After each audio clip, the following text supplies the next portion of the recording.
Hi everyone, today we're going to be showing you how to replace the air filter on a 2016 Hyundai Accent. So let's get started.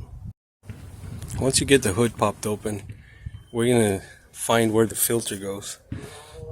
It's right in front of the battery. What we're going to do is we're going to unlatch the hooks around the cover.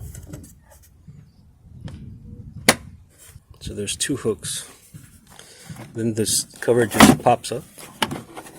So we're going to remove the old filter. Just pops out. We're just going to pop in the new filter. Put the cover back on and pop the little hooks back on to hold it in place.